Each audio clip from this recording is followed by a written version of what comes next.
2015, a year of such quality memes as Left Shark, Drake dancing, the Prime Minister of Australia eating a raw onion on TV, and The Dress.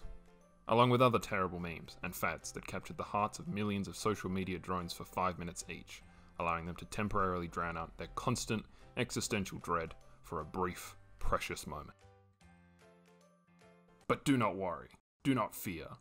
Your existential dread can be drowned out for more than just a few minutes at TomorrowWorld. An exciting, hip, cool, fun festival set for the 25th of September 2015.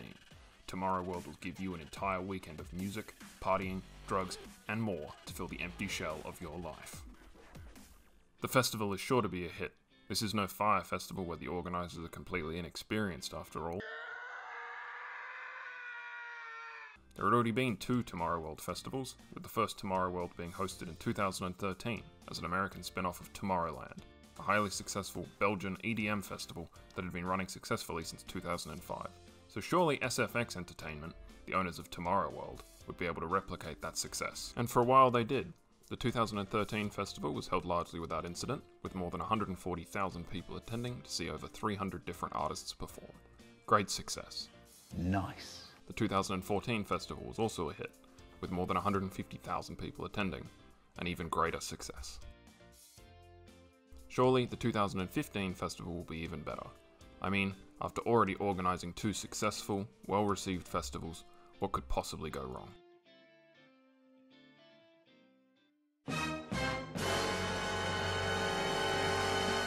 Well, the title of this video probably spoiled the surprise, but the answer to that question is a whole fucking lot could go wrong.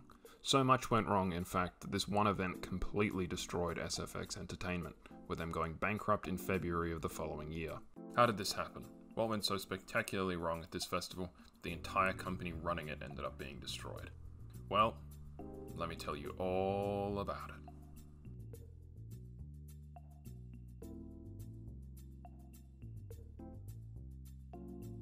The festival had a promising start. September 25th rolled around and crowds of people descended upon Chattahoochee Hills to attend, all eager for a good time and excited to spend the long weekend out of their minds on entirely legal substances.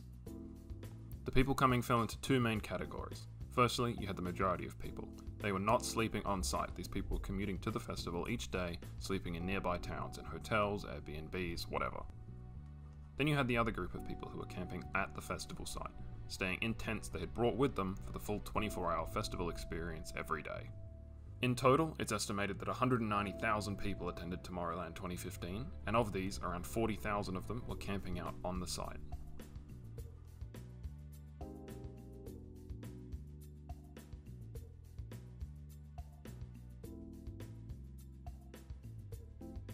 This meant that the majority of people attending were commuting to and from the festival site each day. To accommodate this, SFX Entertainment had organised a system of shuttles that would collect attendees and bring them to the festival site, as well as take them back at the end of the day to their homes and hotels. This was necessary, as the festival grounds themselves were pretty far from the nearest town, certainly too far to walk, especially so after a hard day of partying. But despite the slightly awkward shuttles, the festival was going great. The first day went off without a hitch, and everyone was having a good time. The second day started great as well. More drugs, more partying, exactly what the festival goals were looking for. But, as the day went along, the weather started to take a turn. The rain that had been coming on and off for a while now started to increase, turning the whole festival and all of the camping grounds into a giant mud pit.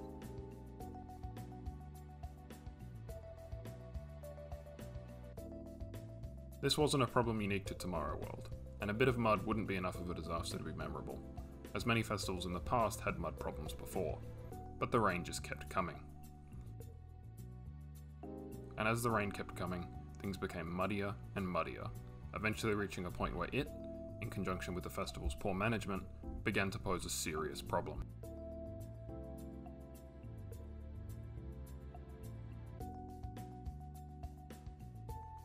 For starters, pretty much everything ended up filthy.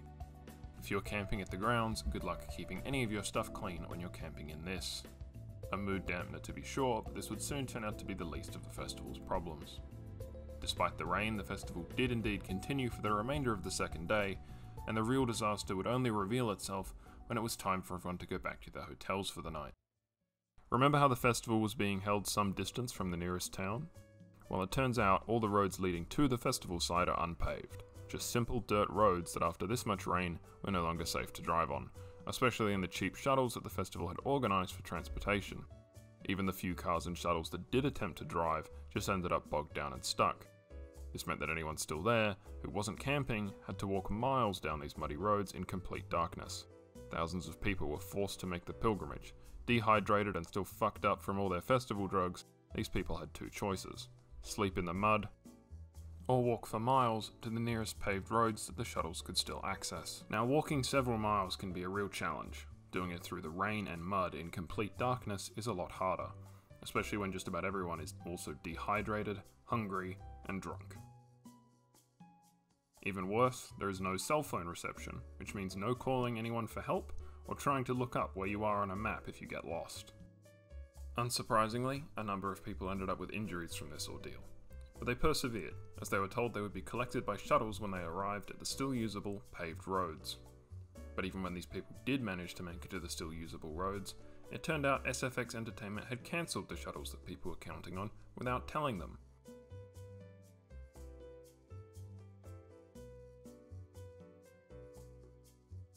This left many to wait all night in the cold for buses that weren't coming.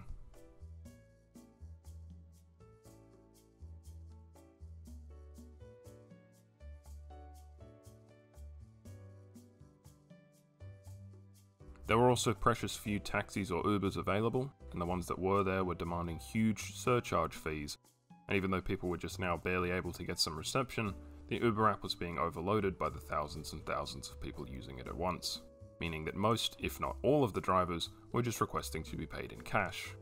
This was an even bigger problem since the event was promoted as being cashless, instead using RFID bracelets that the attendees would preload with money, meaning most were left unable to pay as they had not brought any cash with them.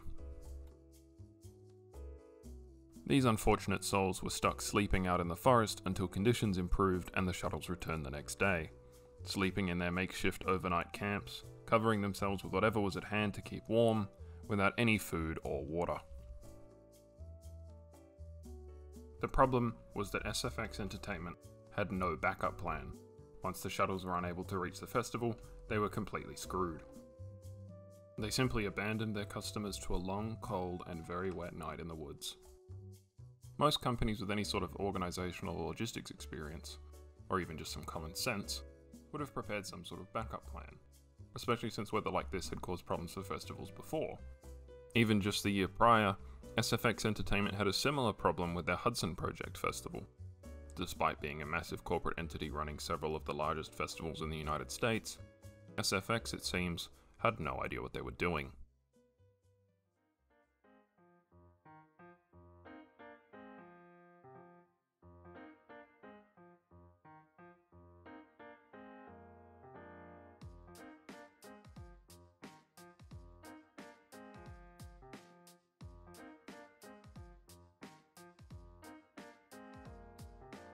People were mad.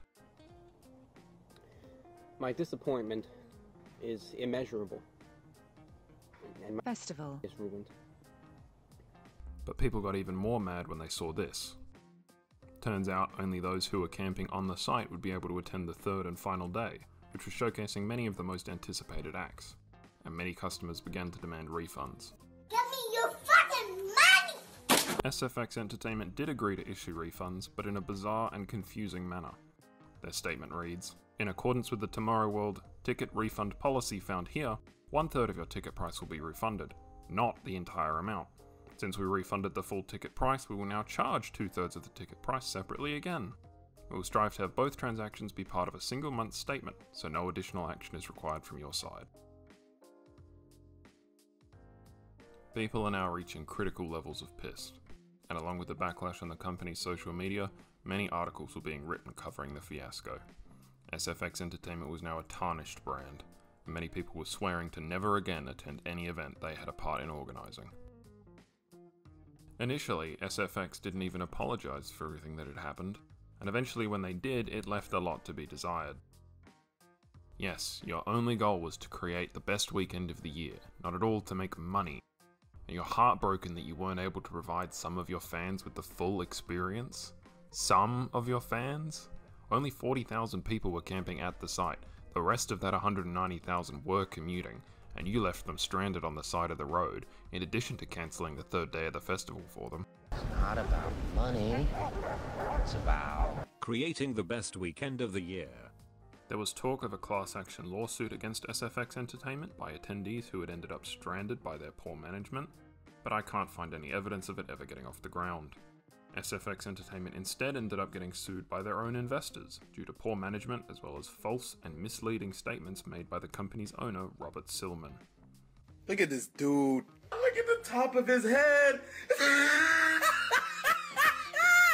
At this point, there is speculation going around that there won't be a TomorrowWorld 2016, and that SFX Entertainment is going bankrupt, a rumor that was confirmed in February 2016 when they did just that, with them re-emerging later that year as Livestyle. The TomorrowWorld social media was left to rot, and the website now links to Tomorrowland instead, the original annual festival TomorrowWorld was based off. And so, TomorrowWorld was dead. But TomorrowWorld and SFX Entertainment are still remembered, leaving behind a legacy of poor management and a lack of care towards their paying customers. But I'm sure lessons were learned, and no festivals were ever a complete disaster due to poor organisation ever again. Thanks for watching my shitty video. Consider subscribing to see a new shitty video covering whatever topic I feel like talking about every 2 weeks or so. Thanks.